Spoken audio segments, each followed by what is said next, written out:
Welcome to O.M.A Medical Studio, where you get all medical content, including health conditions, basic emergency tips, and many more. Now get ready for today's lesson.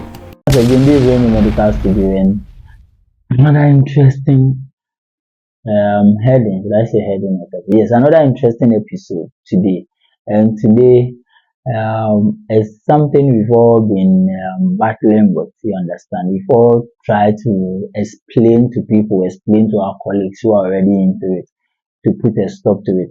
But then it's very, very difficult. This thing I'm going to say is very, very difficult to do. Sometimes you might even disown them. You might even say they are not your friends anymore. They are not your relatives anymore, just because of the attitude, their action towards your advice concerning what they are doing and anything you don't like. Because it's hard to take advice when it comes to those situations. Now, what am I talking about? Addiction to alcohol. When people become addicted to alcohol, it's very, very, very difficult to stop.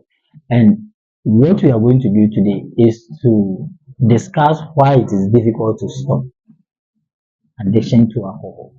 Okay, so first of all, alcohol is a depressant. Alcohol depresses you. When you say someone is depressed, in simple terms, the person is down. You understand? The person is too calm, overcome. The person is down, very low. You understand? The person is in his or her lowest point. That's depression in simple terms. All right. So with alcohol, it depresses everything in you. Depresses the brain, depresses the heart, it depresses basically everything. It brings everything down. So your heart rate goes down, your brain activity goes down, your organs, everything goes down. You understand? When you take in alcohol. So the brain learns a lot. The body learns a lot. That's how God created the body. It learns a lot. It keeps memory. In order to fight for itself, it has to keep memory. Even when it comes to infections, you see vaccines. We give vaccines to produce memory cells, to produce immunity against something. And the vaccine is basically the same kind of disease we are trying to prevent that has been weakened, and we inject it into our body just for our body to recognize them and produce immunity against it. So that when we get contact with the actual organism, the body will not see it as new and begin what? The body will see it as something that's already there. So the kind of the symptoms, everything might not even show. You understand? So that's basically how the body works. So if myself, I'm constantly taking alcohol and my body functions are constantly coming down, going to its lowest, this is what happens. The brain learns to the point that no, maybe the alcohol I take it every evening or every occasion where I'm agitated, I'm excited, that's you understand. So the body learns that okay, at this particular time, this particular body goes into depressive state. Okay, so every day, maybe around 5, I call my boys, I call my friends, we go out, we chill, we take in alcohol, but we lose and we come. Then I go on my lowest points. Then the body is still learning. So at a point, the body feels like, no, if I don't save this body, if I don't save this guy, nah, there's something bad going to happen. So this is what the body does. Before you take in the alcohol, before it gets to the time you have to call your body to go and take in the alcohol, the body will send everything high. So it sends your heart rate high, it sends your muscle, everything. You become hyper, you understand, in a way. Then when you go and take in the alcohol, it brings it down to a point because it's already high. It wouldn't bring it down to a lowest point again. You become okay. You become very much okay, normal person. So at the end of the day, you feel like it is helping you. Because one, because you've taken it and you become so much addicted to it, you are good with it. Because if you don't take it, the body sends your things high, your heart will be beating faster, your breathing can be faster, a lot of things in you can be faster. You will feel unease, you understand? You become unease. And at the end of the day, you just want something to calm yourself down.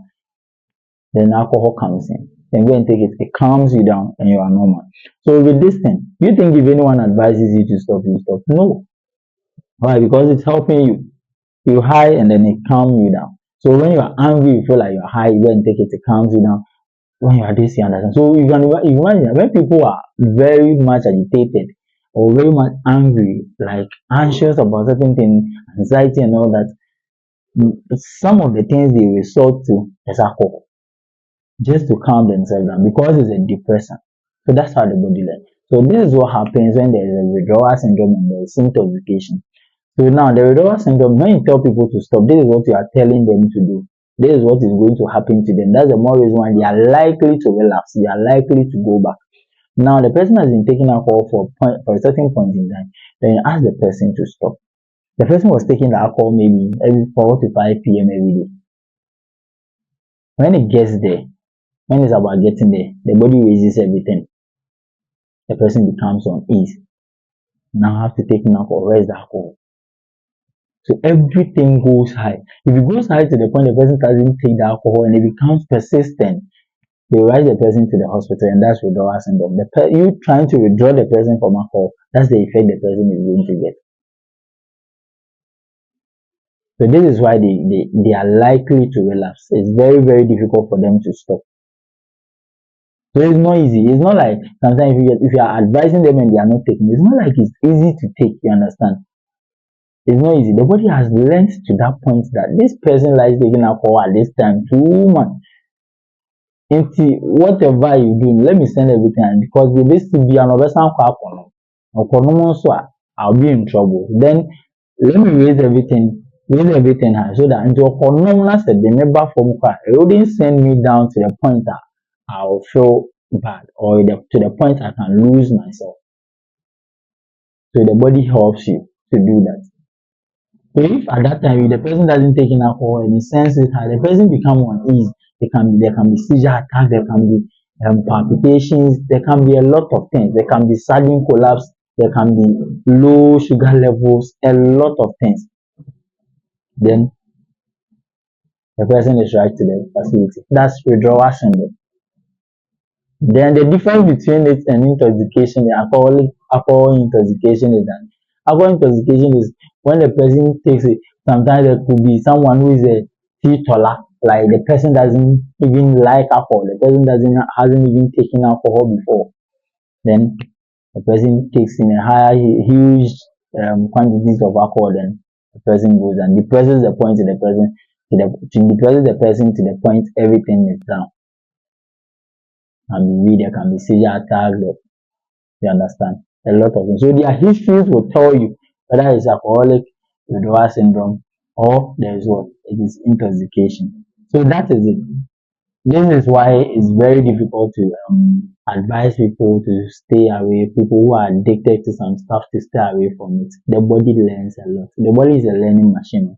It keeps a lot of memory and it tries to fight for you, even if you don't want to fight for yourself. So that is it. This is O.M.A Medical Studio. Subscribe to the channel for more interesting content. We'll come your way again. Stay blessed. Bye. Welcome to O.M.A Medical Studio, where you get all medical content, including health conditions, basic emergency tips, and many more. Now get ready for today's lesson.